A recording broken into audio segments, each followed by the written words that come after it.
The 2021 NFL season has reached its halfway point, and that means it is the time to give out Midseason Awards. I'm AB Sports, and today I'll be giving out awards of all kinds to NFL players and teams. Everything from MVP to Defensive Player of the Year to Biggest Fantasy Bust, and finally my All-Pro team at the halfway mark. Let's get into it. Starting off with Offensive Player of the Year, Cooper Kupp. He already has over 1,000 receiving yards and 10 receiving touchdowns. Those numbers in a full season would be considered elite, but he has done it in just 9 games.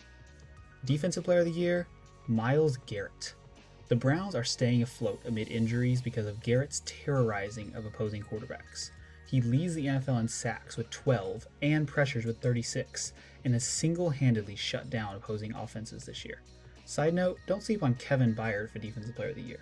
He is playing as the best safety in the league and might deserve the award if the Titans keep up their dominant stretch without Derrick Henry. For Coach of the Year, I'm giving it to Brandon Staley of the Los Angeles Chargers. Staley has joined with Justin Herbert to make them not the same old Chargers. He's gone for it on 4th down many times to keep drives alive, and his 3rd down play calling has been amazing. Offensive Rookie of the Year is kind of runaway. It's Ja'Marr Chase.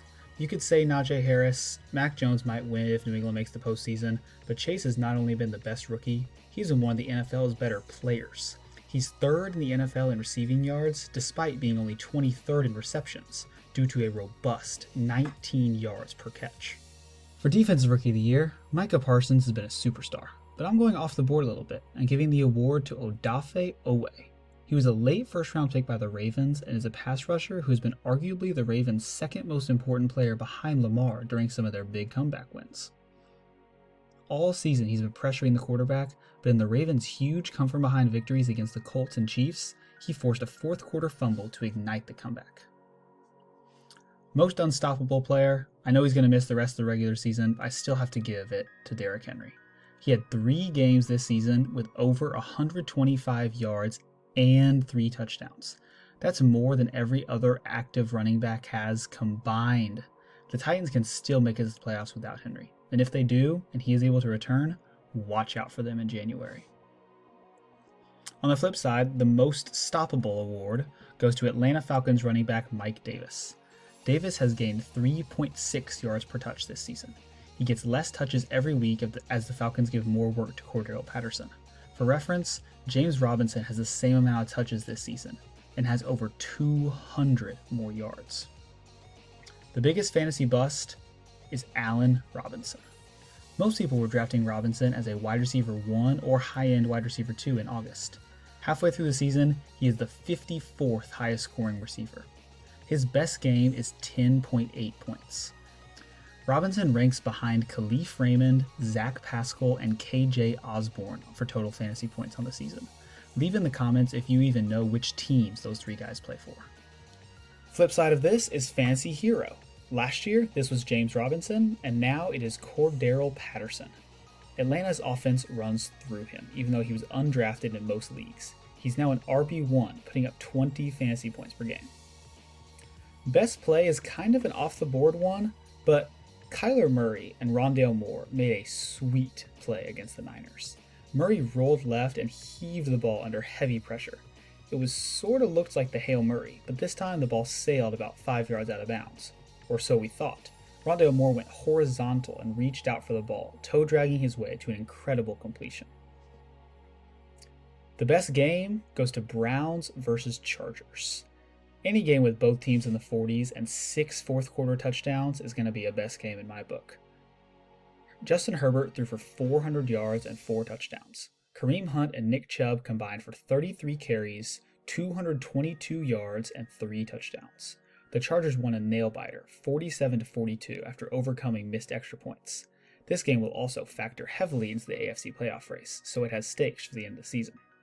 The most confusing award goes to everybody. The Bills lost to the Jags, the Broncos beat up the Cowboys in Dallas, the Titans throttled the Rams without Derrick Henry, Tom Brady loses to Trevor Siemian, Mike White outshone Joe Burrow, and the Ravens lost to Miami? Oh, and also the Chiefs are inexplicably terrible. What is happening? The league is literally upside down right now. Kind of like Robert Hunt. The worst current playoff team award goes to the Atlanta Falcons. The Falcons are currently the 7th seed in the NFC, but I don't think they're as good as their record says. 3 of their 4 wins are against the Jets, Dolphins, and Giants. And 2 of those games were won on last-second field goals.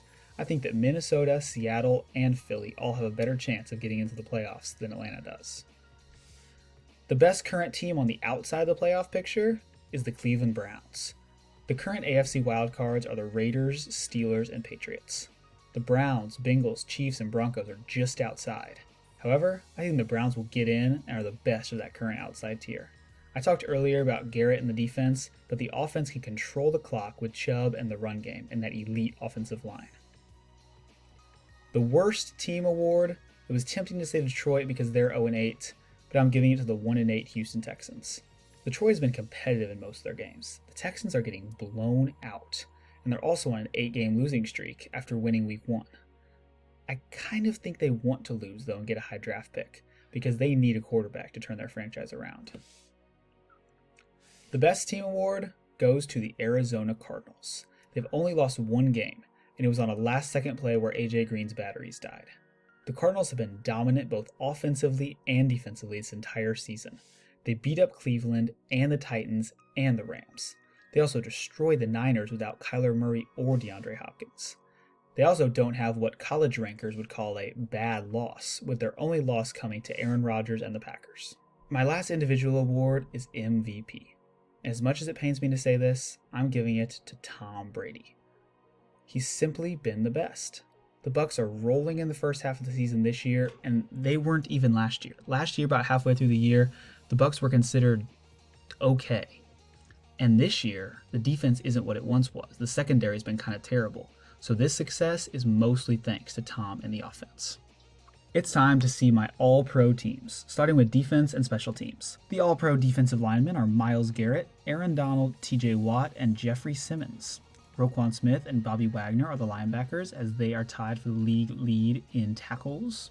Jalen Ramsey, the true shutdown corner, along with Tre'Davious White and Trayvon Diggs, are the members of the cornerback group. Kevin Byard, who I talked about a little bit after Myles Garrett for Defensive Player of the Year, and Bills safety Jordan Poyer are the safeties. Justin Tucker was an easy choice for kicker. He's only missed 2 field goals the whole season and made a 66-yarder to beat the Lions. And Seahawks punter Michael Dixon gets the nod at the other special teams position. The All-Pro offense. Matthew Stafford leads the way at quarterback. It was really close between he and Brady for both MVP and this award. I decided to include them both. Nick Chubb is the best pure running back in the NFL. He's averaging over 100 yards per game. He gets the running back spot. Jonathan Taylor is the flex. He's leading the league in yards per carry and leading the league in total yards outside of quarterbacks. Cooper Kupp I talked about for Offensive Player of the Year. Devontae Adams, you cannot tell me he's not a top 3 wide receiver in the NFL. Just go look at the end of the Niners game where the whole world knew that Rodgers was going to pass it to him, and he still got 2 receptions to get them in the field goal range. Mark Andrews, who's one of the tight ends who really blocks and catches passes well. He's in there at tight end. I know it's surprising to not see Travis Kelce, but the Chiefs are having a weird year. And then the Vikings for offensive line. Immobile Kirk Cousins has been the least sacked quarterback in the entire league. And whichever running back they've put that back there, whether Dalvin Cook or Alexander Mattison, has put up big numbers. I hope you enjoyed this video. If you did, how about hitting that like button and subscribing to the channel? Thanks for watching.